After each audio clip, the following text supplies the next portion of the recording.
This is Chrisan Murata welcoming you to today's Wednesday in the Word podcast. This is the 8th talk in our series on the book of 2 Peter and the second talk on the section of 2 Peter, chapter 2, verses 4 through 10. The lecture notes for today's talk are on the link below the podcast, and you can find them on the website at wednesdayintheword.com/2Peter8. In the last podcast, we looked at chapter 2, verse 4, and the question of whether or not Peter is quoting a book called 1 Enoch, and then if so, why is he quoting it? And I'm not going to go over all of that again. What I want to do in today's podcast is look at the section from 2:4 to verse 10 and talk about the main point, talk about the section as a whole. Regardless of what you think about whether Peter quotes Enoch in 2:4 or not, the point he is making in this section is fairly clear, and that's what we want to talk about today. Just to review, Peter is writing to churches who are troubled by false teachers. The false teachers are distorting the apostolic gospel and deceiving believers into leading immoral lives. And in chapter 1, Peter insisted that the apostolic gospel is a revelation from God and that believing the gospel results in a lifestyle that is marked by a pursuit of godliness. Then in chapter 2, he turns his attention directly to this problem of the false teachers, and he starts out saying, look, there were false prophets before the time of Christ. There's going to be false teachers after the time of Christ. These false teachers are claiming to teach the true gospel, but in fact they are rejecting it, and God will judge them for it. Peter just said in verse 3 of chapter 2, their condemnation from long ago is not idle, and their destruction is not asleep. So just because they appear to be prospering now should not make them or us think that all is well and they're doing okay. The fact that they are prospering now means nothing. It may seem like their judgment is idle and their destruction is asleep because they aren't paying any consequences immediately, but trust me, Peter says judgment is coming. And that's the point he's going to go on to make. So he speaks of their condemnation as being from long ago. That sets up what he's going to say in this section in verses 4 through 10. He's making the point that judgment is certain, and his evidence is how God has handled judgment in history. So let me read this section for us. For if God did not spare angels when they sinned, but cast them into hell and committed them to pits of darkness reserved for judgment, and did not spare the ancient world, but preserved Noah, a preacher of righteousness, with 7 others, when he brought a flood upon the world of the ungodly, and if he condemned the cities of Sodom and Gomorrah to destruction by reducing them to ashes, having made them an example to those who would live ungodly lives thereafter.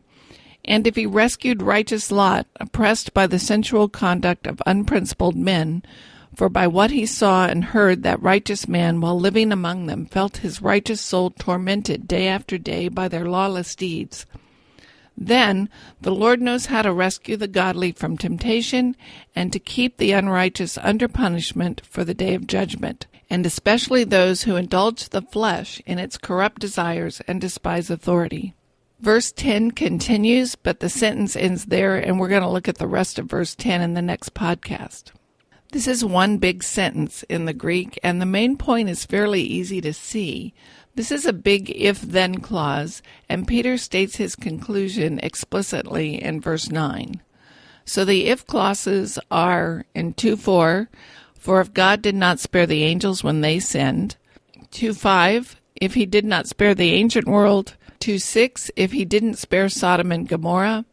2:7, if he rescued righteous Lot. And then in verse 9, then the Lord knows how to rescue the godly from trials and to keep the unrighteous under punishment until the day of judgment. And what Peter does in this section is give a series of historical examples of when God responded with judgment and when God responded with mercy. The overall point being that the Lord is going to rescue the godly, as evidenced by Lot and Noah, and he will judge evildoers, as represented by the fallen angels, Noah's contemporaries, and Sodom and Gomorrah. So he said in 2:3, the condemnation of the false teachers is not idle, and their destruction is not asleep, and then this is his historical proof. Well, it seems to me that judgment is not a very popular topic today. In the past, we had teachers that we might call fire and brimstone preachers, but those kind of preachers are few and far between today. Judgment just makes us uncomfortable. It's like bad PR for God. We'd much prefer to talk about God's love because people respond to God's love. Talking about God's judgment offends modern Americans. In fact, I heard a story that when the ministry that developed the 4 spiritual laws was developing them, and this may be apocryphal, I couldn't verify it, but this is the story I remember reading somewhere, that originally their 4 spiritual laws begin with judgment, and that was the first spiritual law, but that became so unpopular that they just took it out and started with God loves you and has a wonderful plan for your life. Well, here in chapter 2, Peter is talking about judgment, and it seems that if anything qualifies as a fire and brimstone message, well, chapter 2 of 2 Peter would fit it. He even brings up Sodom and Gomorrah, which is, of course, where we get the phrase fire and brimstone. When Jesus talks about the coming of the kingdom, he refers to fire and brimstone falling on Sodom, and that's in Luke 17, and that's how that phrase became associated with judgment. Well, however unpopular judgment is today, Peter seems to think it's important. Remember, this is the letter he wanted to write before his days on earth ended. He's putting his final thoughts on paper. He believes his earthly life is about to end, and he wanted to write down the things he thought were most important to remind people of long after he is gone, and he includes judgment. That raises the question, why is this topic so important to Peter that he spends so much time on it in this letter? One of the fundamental problems with all of humanity is that we are short-sighted.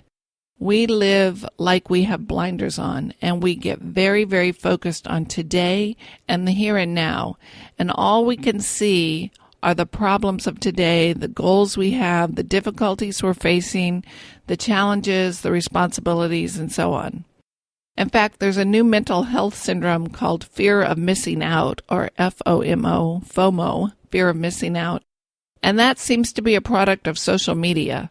People have become addicted to their smartphones and their tablets and their iPads, in part because information is now instantaneous and they think they might be missing something. So if they're 5 minutes away from their phone, they might miss some big trend on social media. And social media makes us constantly aware of what other people are doing and saying and thinking, and everyone else seems to be having this great time or finding the latest trend, and we don't want to miss out. I suspect that Peter would find that problem not only ridiculous, but dangerous, because it's precisely the problem of being short-sighted and blind to the bigger picture. What we ought to legitimately fear missing out on is eternity. Social media, among other aspects of modern life, just blinds us to that bigger picture. And by the bigger picture, I mean the eternal picture. We tend to lose sight of the fact that we have a Creator, and one day we are going to have to stand before Him. This is God's world. We don't exist because of some random cosmic Big Bang. We don't exist because we have a right to exist and the world now owes us life, liberty, and the pursuit of happiness. We exist because the Creator of the universe decided that we would exist. He created us, He designed us, He placed us in a particular place in history, and we are in the midst of this world that God designed and created. He's telling a grand story, and we're part of it.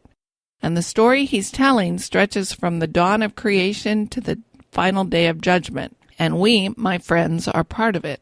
That's what I mean by the big picture. And that's what we tend to forget. We're in the midst of a world that is part of the grand purposes of God, and we need to ask ourselves what difference that makes and how we're going to relate to Him. And I would say this is a major theme in the Bible. The Bible repeatedly claims that the truly wise person fears the Lord. The Bible claims that the truly wise person looks at how God has acted in history and uses that knowledge to understand the present and the future. And the Bible claims that a wise person deals with reality, and that reality involves seeking to understand who God is and what He's doing in this story. Reality is more than my present experience. It includes this grand sweep of history from creation to judgment. That's what we lose sight of. We tend just to focus on the here and now. Now, fortunately, God has told us what He is doing in history and where it's all going, and the truly wise person pays attention. And I would argue that Peter is coming from this perspective. He's urging us to remember what God has done, what God has said, and what He's going to do. He's urging us not to be short-sighted, thinking that my only problems are the problems of today and the fear of missing out. Rather, we are to remember the big picture, remember how God has dealt with humanity in the past and how He has said He will deal with us in the future. God does not change His rules. How He dealt with rebellion in the past is how He's going to deal with rebellion in the future. How and where and when and under what circumstances He showed mercy in the past is how He's going to show mercy in the future. So why does Peter spend so much time on judgment in this letter? Because this is a very important truth that we need to know and remember. So in this long sentence, Peter gives us 3 examples of God's judgment. The judgment of the angels in 2:4, which we looked at in the last podcast and we're not going to go over again. The second one is the ancient world that was judged by means of a flood at the time of Noah. And third, the judgment of Sodom and Gomorrah by fire and brimstone. Peter draws 2 conclusions from those 3 examples. One is a note of encouragement, and one is a note of warning. Let me read his conclusion again in 2:9. Then the Lord knows how to rescue the godly from trials and to keep the unrighteous under punishment until the day of judgment, and especially those who indulge in the lust of defiling passion and despise authority. Let's start with the warning. The Lord knows how to keep the unrighteous under punishment until the day of judgment. Notice right off the bat, this judgment involves an element of waiting, and I think that waiting is deliberate. There is a day of judgment coming. The ultimate judgment has not been pronounced yet, and Peter describes the situation as God keeping them. You get the picture that the Lord has His hand on the scruff of their necks and that He's holding on to them until the day of judgment arrives. He has them ready for the day of judgment and they will not escape His grip. And now this is the same element of waiting He introduced in verse 3 when He said their condemnation from long ago is not idle and their destruction is not asleep. The judgment of the false teachers and all those who are rebellious is coming. It may not be here now. It may not look like they're paying any price for their rebellion, but God has them in His sights. Ultimately, He's going to handle rebellion the way He always handles rebellion, and they will be judged. And the examples Peter picks then show how God responds to rebellion. Explicitly in the story of the angels in 2:4, we are told the angels are kept in darkness until the day of judgment comes. They picture the conclusion Peter's drawing. The day of judgment is not here yet, but it's coming, and those who rebel against God are marked and kept for that day, and they will not escape. The other 2 stories are not about the final day of judgment, but they do give us a model for understanding how God deals with rebellion and how He hands out judgment. These 2 stories are about historical judgment that God brought upon people living at certain times in history. He brought the flood on the world in the days of Noah, which is recorded in Genesis 6, or at least the story starts in Genesis 6, and He wiped out Sodom and Gomorrah in the days of Lot, and that story begins in Genesis 19. Now, I'm not going to go over those stories in detail here, but I encourage you to read through them for yourself, and I'll put a link to them in the lecture notes, WednesdayInTheWord.com/2Peter8. Note that these stories include an element of waiting. In the examples, it seems like judgment is asleep. Until the day actually arrives, it seems like everything is going on as normal, life as usual, and then judgment happens. And in fact, Jesus makes the same point in Luke 17, and He uses the same 2 stories to make exactly this point. Let's look at that. This is Luke chapter 17, verses 26 through 30. And Jesus is speaking. He says, "Just as it was in the days of Noah, so it will be in the days of the Son of Man. They were eating and drinking and marrying and being given in marriage until the day when Noah entered the ark and the flood came and destroyed them all. Likewise, just as it was in the days of Lot, they were eating and drinking, buying and selling, planting and building. But on the day when Lot went out from Sodom, fire and sulfur rained down from heaven and destroyed them all. So it will be on the day when the Son of Man is revealed." Now it's interesting that although it's not his main point, Jesus also includes the same positive conclusion that Peter makes. Noah entered the ark, Lot left Sodom. God saves those who trust him in the day of judgment. But what Jesus is emphasizing in this section is that until it happens, until judgment comes, it's going to seem like every other day, everything is going to be going along normally. Just another day with another day's list of things to do and responsibilities to meet, buying, planting, selling, drinking, eating. And you think today's just going to be like yesterday and the day before that and the day before that. But today will be the day of the flood or the fire and brimstone. It's Judgment Day. Peter is making that same point. It may seem like just another day. It may seem like judgment is asleep and condemnation is idle, but that means nothing. God will judge the rebellious and he will save the righteous. The day of reckoning is coming, but up until that day, it's just going to be life as usual. This is one of the lessons that we can learn from the past. Life seems to be continuing on this unending smooth path of normalcy, but the day of judgment is coming. What we ought to fear missing out on is the day of judgment. It's easy to get lulled in by the routine of thinking it's never coming, everything's going on just the same. But what we see in both the story of the flood and the story of Sodom and Gomorrah is that everything seems normal, but there comes a point when God will no longer hold back his judgment and he will deal with the rebellion against him. But remember, there's another side. The past also shows that God is faithful to his people and he will preserve them in the day of judgment. And we see in these two stories that God rescues his people. The judgment did not come on Noah and his family, and Lot and his family are spared and removed from the town before the judgment arrives. Now in verse 9 it says, "Then the Lord knows how to rescue the godly from trials." Your translation might say, "The Lord knows how to rescue the godly from temptation." That's not the best translation, in my opinion. It's not wrong. I think it just doesn't quite capture the idea of the context. The Greek word that's used here is often translated trial or temptation, and it is frequently used in context where the thing being tested is your character. The trial is the kind of test that tests what sort of person you are, whether or not you are following God. Are you trusting him or are you trusting something else? And God puts us in situations where we are forced to choose whether or not to trust or follow him. And that takes our faith and forces it out into the open where we have to act on it. We've talked about this before. The trials are for our benefit, and they reveal to us that we are actually children of God, and they make us stronger and more mature. And I think that's the kind of situation Peter has in mind. I don't think this is a general kind of promise to the effect that any time I feel an urge to do something wrong, God is going to rescue me from that temptation and keep me from doing it. That's not the kind of statement he's making. Rather, I think he is going to keep me from falling away from the faith. Remember the stories that he's drawing this conclusion from. The whole world was destroyed by a massive flood, but Noah wasn't. Sodom and Gomorrah were consumed by fire and brimstone, but Lot wasn't.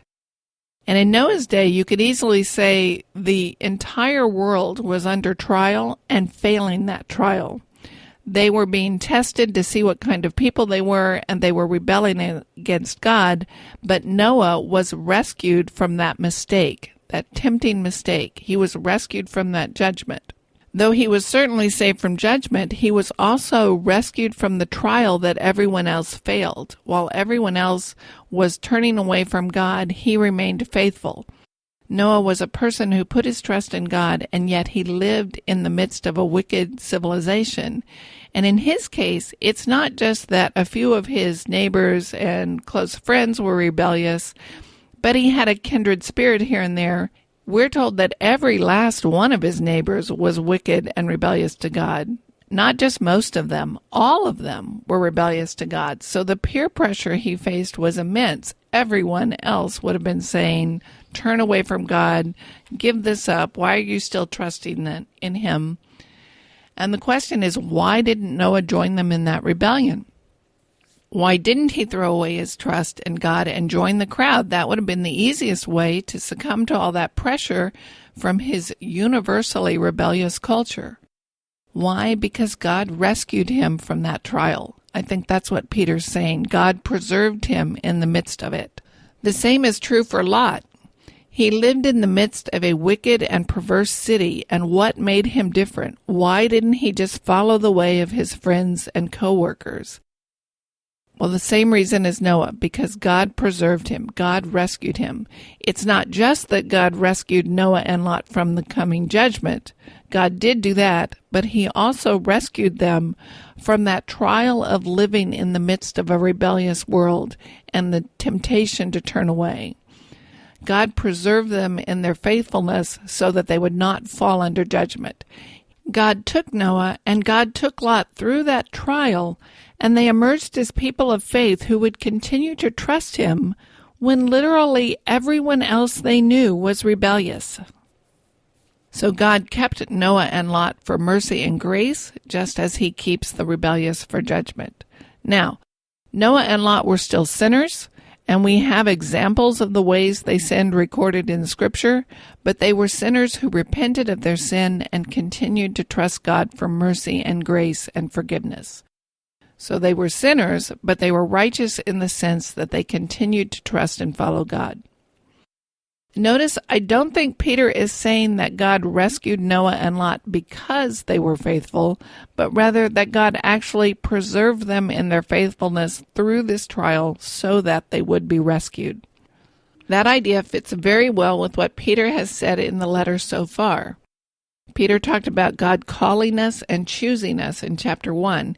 He's been talking about the results of faith in our life, the kind of character that God produces in us as a result of faith. And here again, this is God acting on us. But how does God's calling and maturing us work itself out in our lives? Well, it reveals itself in our continuing to trust and follow God. It works itself out in our continuing to pursue holiness and godliness, even though we are still sinners. So Peter can rightly say that God preserves the righteous in the midst of these trials, and also urge us to choose to follow God, because that's how God's choosing of us works itself out. Let me make another point from the Lot story. Lot is Abraham's nephew, and he's living in Sodom. As recorded in Genesis 18, God sends angels to Abraham, and God tells Abraham, among other things, that he plans to wipe out Sodom and Gomorrah. And then Abraham begins bargaining with God. Abraham says, Lord, what if there were 50 righteous people in the city? Would you spare it? You wouldn't destroy the righteous along with the wicked. So if there were 50 righteous people, then you wouldn't wipe them out, right? And God says, right, he would spare it. So Abraham says, well, what if there were only 45 righteous? Would you spare it for 45? And God says, yes, he would. So Abraham says, well, what about 40? And God says, yes. And that keeps going until Abraham bargains God down to 10. And God says he wouldn't wipe out the city if 10 righteous people were found there. Well, we know how the story turns out. Sodom and Gomorrah were destroyed, so there must not have been 10 righteous people there. And I think the way we're supposed to understand that story is that there was only one righteous person there, and that person was Lot. We're not told much about Lot. Genesis 19:29 says that God rescued Lot for Abraham's sake. So you could argue that even Lot wasn't righteous, but God spared him as a mercy to Abraham.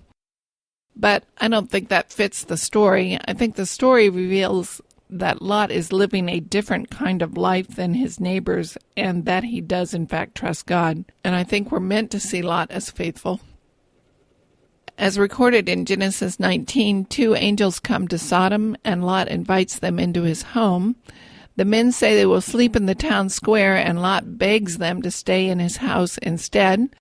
It's not clear whether Lot is just trying to be hospitable or whether he knows exactly what kind of town this is and how dangerous it would be for the men to sleep out in the open. I suspect it's the latter, that he knows it's too dangerous, but we're not told for certain. So the men stay at Lot's house, and sure enough, the men from the city bang on Lot's door, demanding that Lot hand over the visitors, essentially so that they can rape them. Lot tries to protect them, and scholars debate whether Lot was right or wrong to offer his daughters as a substitute. I'm not going to get into that debate. In any case, Lot appears to be protecting men that he believes to be messengers from God. And Lot is a mixed bag. He tries to convince his sons-in-law to flee with him, and they refuse.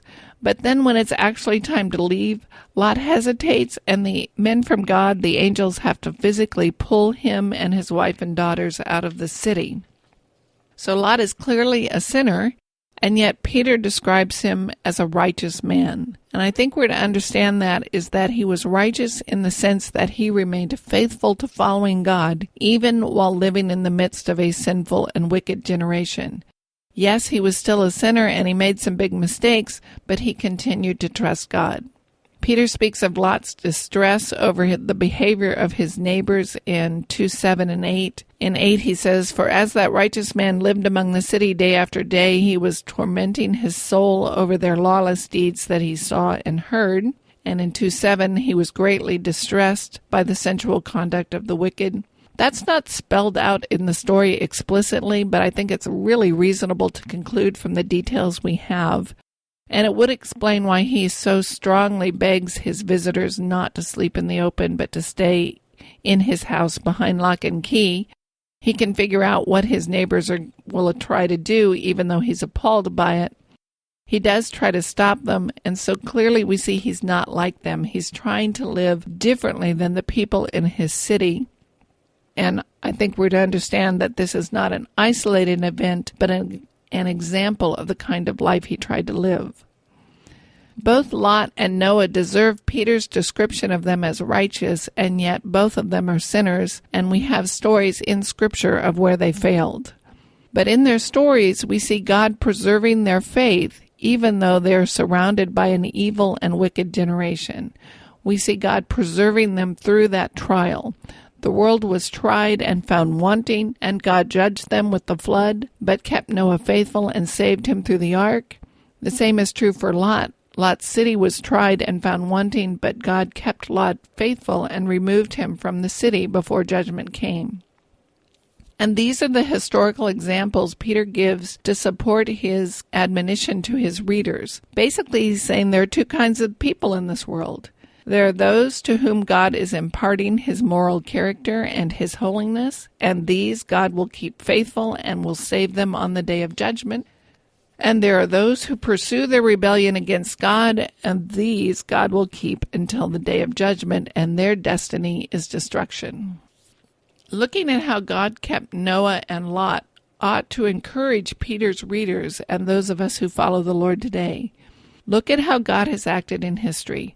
God will surely judge the rebellious, but God will also surely save those who trust him. God will judge these false teachers in your midst, and God will keep you faithful. God did not fail to judge the wicked generations in the past, and he will not fail to judge these false teachers and wicked generations today. Therefore, don't listen to these false teachers, because they are leading you astray and they are not taking you any place you want to go. You don't want to join them in their destruction. This is reality. These are historical events. This is how God has always handled rebellion in the past, and this is how God will handle it in the future. This is how God worked with those who trusted him in the past, and this is how he will work with those who trust him in the future. He's going to rescue his people, and he's going to destroy his enemies. When judgment comes, it's going to be a day like any other day, and don't be deceived by those who claim it's not coming. Look again at 2:9 and 10. Then the Lord knows how to rescue the godly from trials and to keep the unrighteous under punishment until the day of judgment, and especially those who indulge in the lust of defiling passion and despise authority. In 2:10, why does Peter pick these qualities to end his argument? These qualities are characteristic of the false teachers he's been describing. They're licentious and they're lawless. They want to do what they want to do when they want to do it, and they do not want to submit to what God says is right. If Peter were writing, say, to the self-righteous Pharisees, he might describe the problem differently, and verse 10 might read, with different qualities. But he's highlighting the problem he thinks his readers are encountering right now. These false teachers are encouraging self-indulgence under the umbrella of being a believer. And that's what Peter's warning against. He uses this phrase, they indulge in the lust of defiling passion. Now, we've talked about this before, so I'm just going to go over it briefly. Christians sometimes get ridiculed as believing that all desire is bad, but that's not a biblical picture. The biblical picture is that our desires find their proper place under the will of God. The desires themselves are not necessarily wrong, it's how we use them that matters. Notice in verse 10 that this phrase is paired with despising authority, the lust of defiling passion and despise authority. I think he's pointing to this very idea. It's not that the desires themselves are always wrong in and of themselves. It's the context and the way we use them that makes the difference. So these false teachers do not want to submit to the will and the rule of God. They don't want to listen to what God says about the proper place of desires. They want what they want in their own way. And I think that's what Peter's talking about. They're indulging in the kinds of desires that indeed defile us. There are times when we want things for selfish and self-absorbed and evil reasons, and that's what makes it a defiling act. The problem with the false teachers is not that they have desires. The problem is the way they are acting on desires. Every human being acts on their desires, and many times it's appropriate and right and beautiful to do so. The problem with the false teachers is that they refuse to accept that God has set context and limits, and they won't admit that God has said there is a right way and a wrong way to conduct yourself, and there is a right way to use the desires you have. They're not dangerous because they indulge physical desires. They are dangerous because they refuse to accept that God has a proper place for those kinds of desires. And they are dangerous because they are teaching others to ignore God when they're making decisions about how to behave. So their sensuality is a symptom of their refusal to accept God's authority. It's not that sensuality is inherently wrong. In the appropriate context, it's a beautiful thing. But unchecked with no willingness to listen to what God says about it, then it becomes rebellion. So as believers, we have to start with the assumption that God has the right to tell us what to do and what He made us for and how we ought to live. Refusing to acknowledge that is the heart of rebellion and will lead to destruction. Now, all of us struggle with accepting God's will sometime, and none of us acts perfectly on it all the time, but at some level, to be a believer, we have to want what God wants for us. Now, maybe talking about judgment makes you uncomfortable, or maybe it's just something that you've always had as part of your theology. I think at some level, judgment ought to make us uncomfortable. We all know intellectually that death is coming someday. We think it's always far off in the future, but judgment is the death that is worse than death. We're talking about the Creator saying, life is mine to give and mine to take. And if we're going to take the Bible seriously, we have to come to terms with judgment. Sometimes folks talk about the Bible presenting two different pictures of God. They talk about the Old Testament God as being a God of wrath and judgment, while the New Testament God is a God of love and mercy. Well, 2 Peter is in the New Testament, and he's talking about judgment, and the Old Testament stories we just looked at show God showing mercy as well as judgment. The fact is that the God of the Old Testament is a God of both judgment and mercy, and it's easy to find plenty of examples of that in the Old Testament. We just saw two with Lot and Noah. And the God of the New Testament is also a God of both judgment and mercy. Jesus talks about God's judgment quite a bit, as do the apostles. The idea of God's judgment is one of the distinctives of a biblical worldview. Throughout history, mankind has formed lots of different views of God. We've presented him as the clockmaker who winds up the clock and then leaves us to our own devices. We've seen him as the big sugar daddy in the sky who gives us whatever we want when we want it, but otherwise leaves us alone.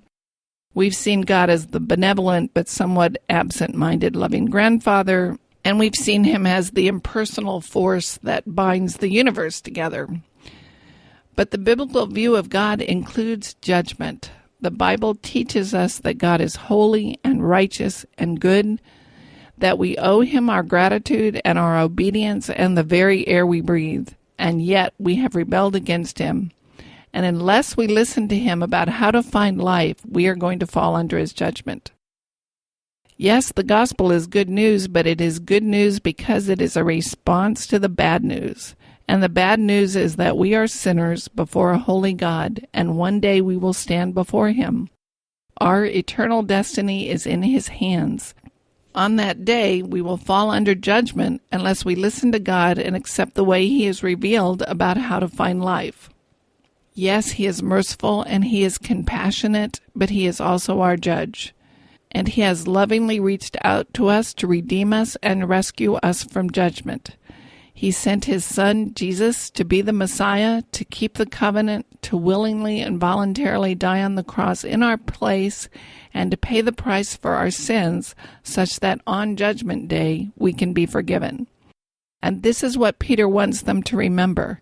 He's sounding a message of both warning and encouragement. The warning is God is coming to judge. The encouragement is God will rescue his people.